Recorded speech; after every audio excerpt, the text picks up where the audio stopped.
এই বইটি সত্য আনন্দ পাবলিশার্স প্রাইভেট লিমিটেড কর্তৃক সংরক্ষিত। নমস্কার বন্ধুরা, আমরা ৮ থেকে ৮০ সব বয়সের শ্রোতারাই গল্প পড়তে, গল্প শুনতে ভালোবাসি। আর আমাদের চ্যানেল স্টোরিজ ইন অডিও এন্টারটেনমেন্টে আপনারা শোনেন নানা স্বাদের গল্প।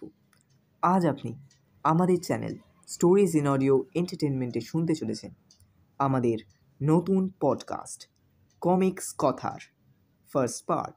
আপনারা আমাদের পডকাস্ট কমিক কথায় শুনতে চলেছেন নানা স্বাদের কমিক্স। বিশ্ব সাহিত্যের ভাণ্ডার থেকে আমরা আজ আপনার জন্য তুলে এনেছি দুঃসাহসিক টিনটিনের রোমাঞ্চকর অ্যাডভেঞ্চার কমিক্স আশ্চর্য উল্কা। বইটির স্রষ্টা অ্যারজে বা জর্জেস প্রসপার রেমির জন্ম 22শে মে 1907। তিনি পরলোক গমন করেন 3রা মার্চ 1983। একজন বিখ্যাত বেলজীয় কমিক্স লেখক ছিলেন অ্যারজে। টিনটিন ছাড়াও অ্যারজে সৃষ্টি করেছেন জো জেড চেকো ও কুইকে ফ্লাপোকে নামক বিখ্যাত কিছু ক্যারেক্টার। আমাদের আজকের গল্পটি প্রকাশিত হয় 20 অক্টোবর 1941 থেকে 21শে মে 1942 পর্যন্ত। টিনটিন মূলত ফরাসি ভাষার একটি কমিক হলেও এটি অনুদিত হয়েছে বিশ্বের বিভিন্ন ভাষায়। বাংলায় টিনটিন অনুবাদ করেছেন শ্রী নীরেন্দ্রনাথ চক্রবর্তী।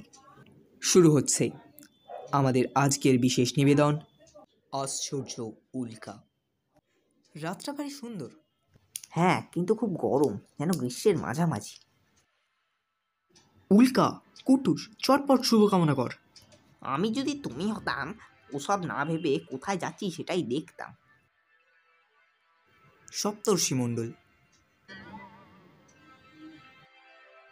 কুটুস দেখ, একটা বড় তারা। কোনটা? অসাধারণ। সপ্তর্ষি মণ্ডলে কি বড় একটা তারা। সপ্তর্ষি? ওসব বুঝি না, কোথায়? সপ্তর্ষি মণ্ডলে বড় তারা ভাবি তুলল। টিনটিন, লক্ষ লক্ষ তারা আছে, একটা তারা নিয়ে কি এসে যায়? গোলমেলে ব্যাপার। বাড়িতে পৌঁছেই মান মন্দিরে ফোন করব। হ্যালো, মান মন্দির বলতে পারেন?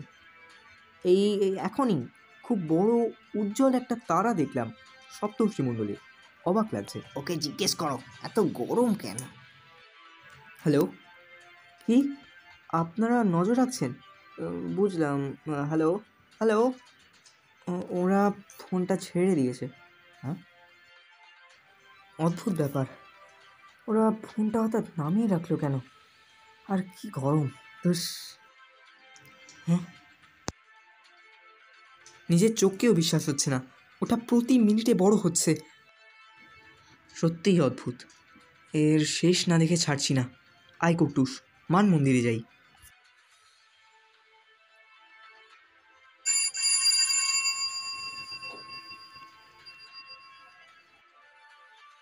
আগে কখনো এত বড় দেখায়নি। ডিরেক্টরের সঙ্গে কথা বলতে চাই, দয়া করে। সম্ভব নয়, উনি ব্যস্ত। হ্যাঁ, এরও একটা সীমা আছে। মুখের ওপর দরজা বন্ধ করে দেওয়া। কি সাহস!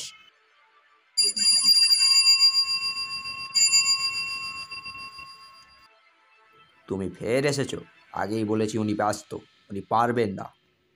এখন এতে আর কিছু যায় আসে না। মান মন্দিরে আগুন লেগেছে। কি কাণ্ড! কোথায়? এসো দেখাচ্ছি।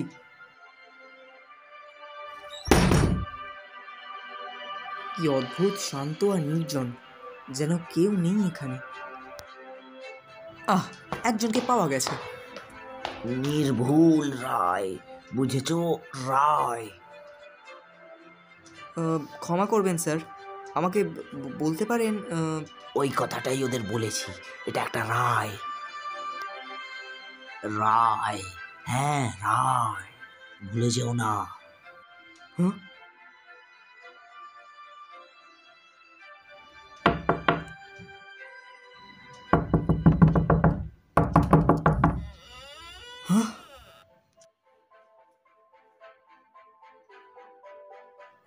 ক্ষমা করবেন, মান মন্দিরের অধিকর্তার সঙ্গে দেখা করতে চাই।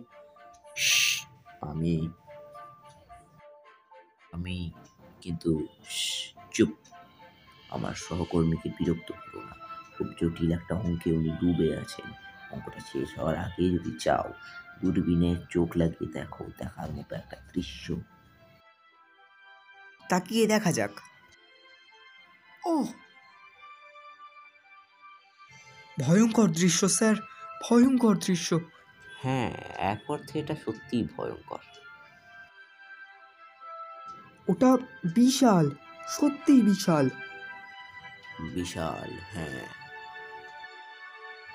আর লোমশ সব পা, ভাবলেই গায়ে কাঁটা দেয়। ওর পা? কিসের পা? কিসের পা? কেন? বিরাট ওই মাকড়সাটার।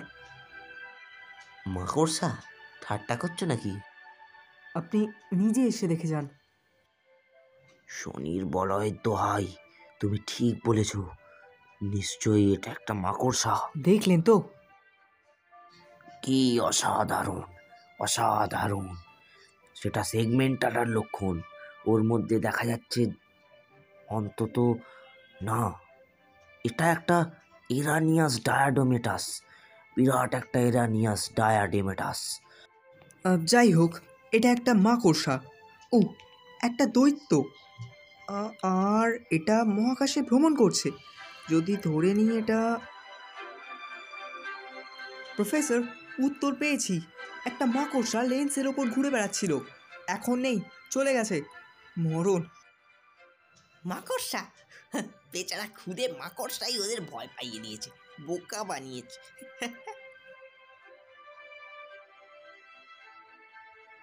এসো, এখন দেখো। কি দেখছো?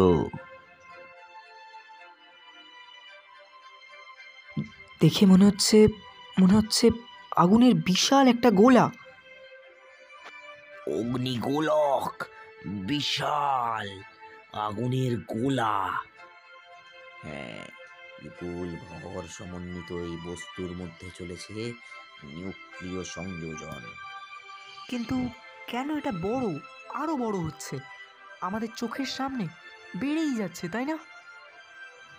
ওটা অবিশ্বাস্য গতিতে আমাদের দিকে ছুটে আসছে, তাই না? আমাদের দিকে ছুটে আসছে, কিন্তু যদি এভাবে আসতেই থাকে? হ্যাঁ, ওই অগ্নিগোলক পৃথিবীতে এসে ধাক্কা খাবে। সে কি? তার মানে পৃথিবীর শেষ, হ্যাঁ। আপনি শুনছিলেন স্টোরিজ ইন অডিও এন্টারটেনমেন্টে দুঃসাহসী টিনটিনের রোমাঞ্চকর কাহিনী আশ্চর্য উল্কা। শেষ হলো আমাদের আজকের নিবেদনের প্রথম পর্ব। দ্বিতীয় পর্বে আপনারা শুনতে পাবেন এই গল্পের পরবর্তী অংশ। পৃথিবী কি সত্যি সত্যিই ধ্বংস হবে, নাকি অন্য কিছু? বাকি রহস্য লুকিয়ে আছে সেকেন্ড পার্টে। শুনতে ভুলবেন না।